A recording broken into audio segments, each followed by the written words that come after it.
guys, what's up? I'm just here emptying out the Jeep from the long trip. We just got done with 3,000 miles. We pounded down on this baby in the last 2 weeks. We just got back on Sunday. Today's Wednesday that I'm filming this.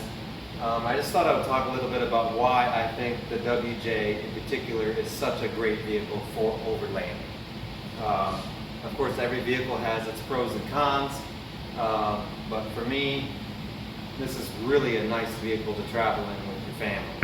I traveled with my 3 teenage children, my son's almost as tall as me. Everybody was pretty comfortable in there with 4 of us. We did go on a trip to North Carolina in December before I did the lift and everything, with 5 of us, 2 adults and 3 kids. And I was a little more cramped, there's 3 people in the back seat, but we still were able to manage and fit all our luggage and everything. I am going to be making some major changes in the back here for the next round of the Jeep here. I'm going to build a box with some full extension drawers and a drop down for the cooler, because one of the main issues we ran into was that while we were on the road and we were all packed up and the tire carrier was closed and everything, we couldn't get to our food or our drinks.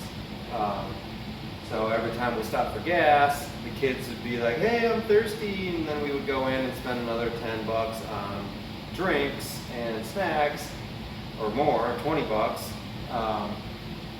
for stuff we literally had behind the back seat. But in order to get to it, you know, you got to pull out, we had to pull out all the luggage, pull the cooler down, and it was really kind of a pain in the ass. So the next trip we go on, which is supposed to be in September, so I got about a month and a half, 2 months, I guess. I'm going to have the box built with the drawers, with the cook setup. Probably do the cook setup on this side, so I'll be able to pull out this drawer. My camp stove will be right here, maybe even the camp stove here, so that it's under the cover of the hatch in case it's drizzling or something. And then a drop down dealio for the cooler. Should be pretty sweet. So look for that upcoming episodes. I've already got the drop down thing pretty much designed. And but back to the issue at hand. The WJ is really, in my opinion, the last of the true 4-wheel drive sport utility vehicles, because it has straight axles. Everything you, of course, know after the WJ in the Jeep world, as far as SUVs go, went to independent suspension. Your Toyotas, what else is there? Your Pathfinders, all that, your Explorers, of course, all that stuff is all independent suspension, which, yes, some of the Toyota guys and stuff, I do like the Toyotas, seem to do pretty well on the trail, especially for mild off-roading and exploring and overlanding.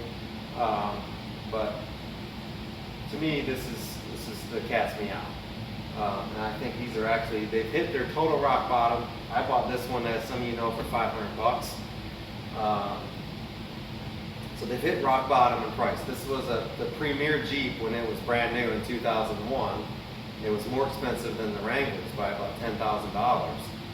And now, that same 2001 Wrangler is still worth $10,000, or maybe at least $5,000, if not $8,000.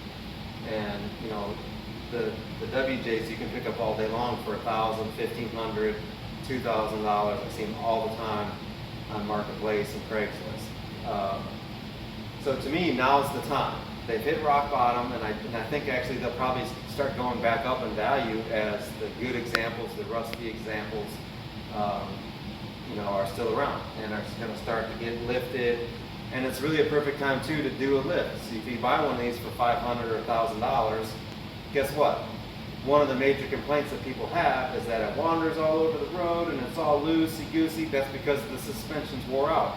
But if you're buying it to build into an off-road rig or an overlanding rig, you're going to replace all that stuff anyways. So you're going to be dropping probably $2,000, if not $2,500, even $3,000 on a really good suspension system.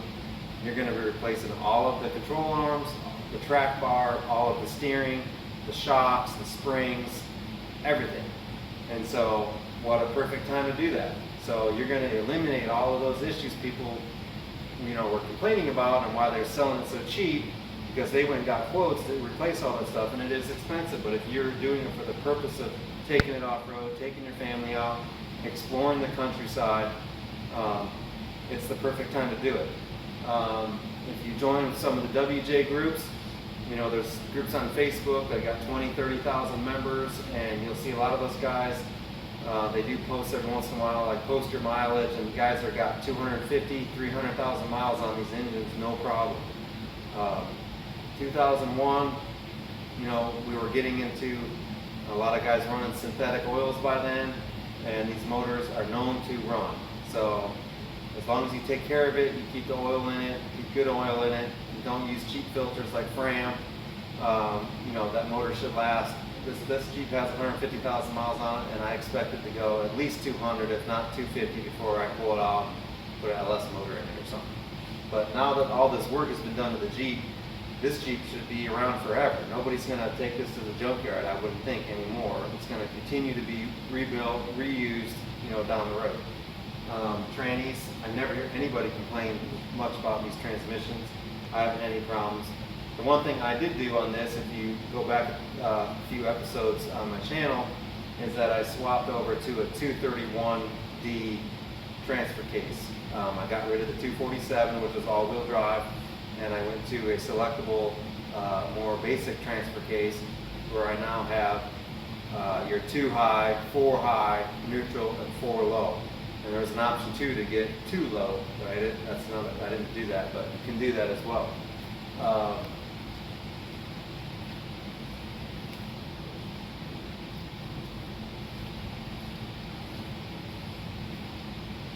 So, if you use some of my products, I'm really not here to sell my products in this video, but if you pick up some of these molding panels, that adds to your cargo space where you can have all your stuff clipped on there. I'll put some pictures up. And then of course I got that side hatch thing going here too. If you go back quite a few episodes, so I've got a bunch of stuff stored there, all my quick access stuff, my first aid kit, toe strap, hand wipes, stuff like that I keep in that side panel for easy access. So when the Jeep is all loaded up, I don't have to open up the tire carrier. I can just pop that open and get what I need. And again, this was a limited, so it's got full leather interior, it's got cruise control, it's got the dual climate control, which is problematic, but you're probably going to have to replace the resistor and some burn up wires if you get one of these with the dual climate control, but that's not a big deal. We put a $300 10-inch touchscreen in it, which the kids love. They can, you know, Bluetooth their music to it, watch videos, all that kind of stuff. So that made the technology part of the Jeep much better and very up to date. And other than that, and with the 6-inch lift, I got 6-inch Clayton springs on this with all the long arms that I made and everything. Off-roading is a breeze. This thing will go just about anywhere. You know, we're not going to be doing super hardcore rock buggy type stuff with it, but that's not what the intention was here. The intention was to be able to take this Jeep, drive it anywhere we want to go, camp, travel, be comfortable, do some cool trails, see some cool stuff. So on this trip we drove it from Florida, in Orlando area, all the way to Canada, cruised around Canada a little bit, visited my parents at their cottage, and then went through Michigan, went to Silver Lake Sand Dunes, and then worked our way back down, went whitewater rafting, did some more exploring on the way down, and made it back home. So it's really a great vehicle. There's a lot of support for these, and that brings me to another thing. If you can go to the junkyard, if you have the capability of pulling your own parts, the junkyards are full of these. They made I don't know, like 1.5 million of these things between 1999 and 2004. So they're abundant, okay, and they're cheap. And so those two things I like, abundant and cheap. It's right up my alley, right? You'll never see a Wrangler at the junkyard. I go to the junkyard every couple months, and I've never seen a Wrangler there. When I go to the LKQ here in Daytona, there'll be 10 of these, if not 12, to pick from, to pick out the parts that you want. So, and there is some Dakota parts that are that you can use in these too that kind of work together. The transfer case I got was out of a full-size Dodge, a 1500 or maybe even a 2500, I can't remember. So it was a 231D with the heavy-duty wide chain, and I upgraded to 6-pinion on the transfer case as well. So I'm kind of rambling, but I just wanted to point out some of the reasons why I think that the WJ is a great vehicle for you, for overlanding, for exploring. The only drawback I can think of that I hear from my Wrangler buddies is that it's a unibody. So we could argue the unibody versus frame thing all day long.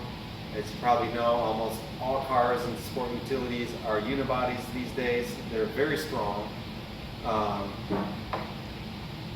You are going to have, you can't have issues with wearing out shock mounts and stuff like that where they are bolted to the unibody. And so there's a bunch of different companies that sell stiffener kits if you were really going to be doing some hardcore rock crawling, hardcore mud, and really beating the crap out of the suspension and the frame or the unibody, then you might want to go with the stiffeners. I'm probably not gonna. I just don't see it being a problem. If it is a problem, I'll address it as it happens. I got a bunch more things to do to the Jeep: roof rack, rear bumper.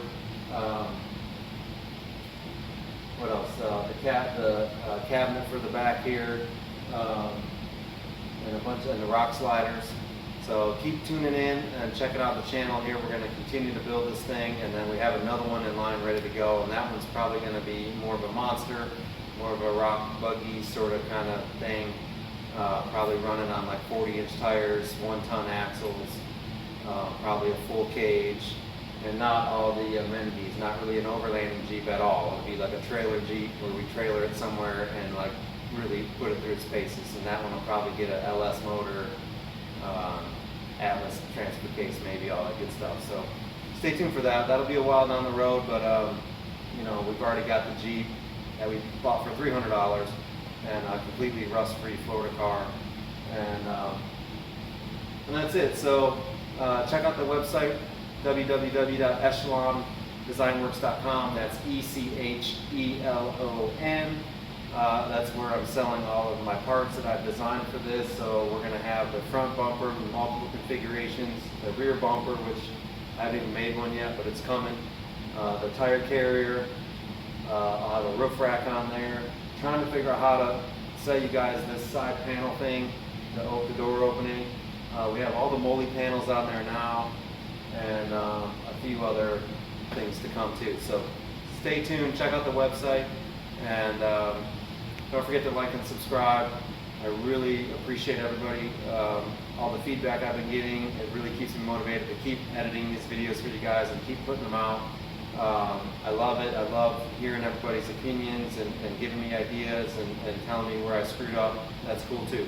So just let me know what you think, and share if you can. We're going to try to get to 2,000 subscribers by the end of the month, which is kind of a lofty goal, but I think we can do it. Help me out. Share the videos, like it, subscribe. Peace out, guys. Appreciate it.